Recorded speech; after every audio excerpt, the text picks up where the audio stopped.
Mount Zion music. Well, it's a Mr. Lama. Your team man, what you going to say go on? The way you whine, girl, today, I don't know what to say. The way you twerk, girl, today, I don't know what to say. Yo, Amanda, putek. Ona sinda kuuza kuti msatanyo no. Andidi kushuona ini futi shosho. You wanna wanna Nasi pepo andipoa. Andikupaise pepo andipoa. Ungandi kwise kundisiya ndakatota zvekudaiso. Nasi pepo andipoa.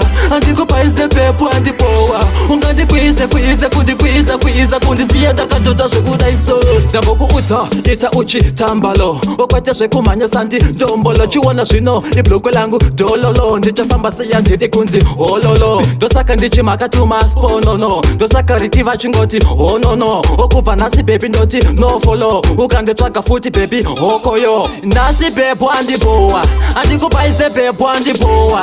Ungandikwise kundisiya ndakatota zvekudaiso.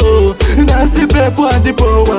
Andikupaise pepo andipoa. Ungandikwise kundisiya ndakatota zvekudaiso. Chimbondisiya ndimbozama kuzviomesa nekuti shama kandiona achadzipisa. Odzekomane nyaya vanobva vafambisa. Ndiwolama wasonyanya kunditambisa. Izvingwe zvacho unoita uchilimita. Zvinonda kunge munanyikwa mutulita. Asi unotamba baby, aiwa unotamba baby. Nasi pepo andipoa. Andikupaise pepo andipoa. Ungandikwise kundisiya ndakatota zvekudaiso. Nasi pepo andipoa. Andikupaise pepo andipoa. Ungandikwise kundisiya ndakatota zvekudaiso. Well, it's a Mr.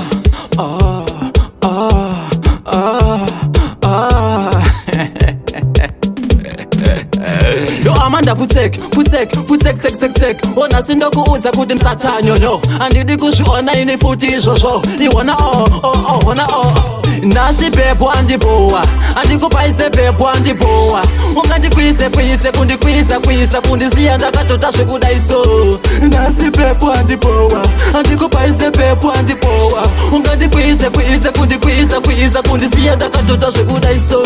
Nasi pepo andipoa. Andikupaise pepo andipoa. Ungandikwise kundisiya ndakatota zvekudaiso. Nasi pepo andipoa. Andikupaise pepo andipoa. Ungandikwise kundisiya ndakatota zvekudaiso.